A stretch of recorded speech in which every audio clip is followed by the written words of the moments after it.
ఇది జాన్సన్ వాళ్ళ స్కూల్ మొత్తం. ఇక్కడ నుండి ఎంట్రింగ్స్ వస్తారు ఈ నుంచి.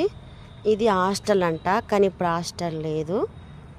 స్కూల్ గ్రౌండ్ వచ్చేసి ఇది టోటల్. మనం జాన్సన్ చదువుకునే స్కూల్ లోపలికి ఇప్పుడు వెళ్దాం. ఇది జాన్సన్ వాళ్ళు చదువుకునే స్కూల్ అన్నమాట.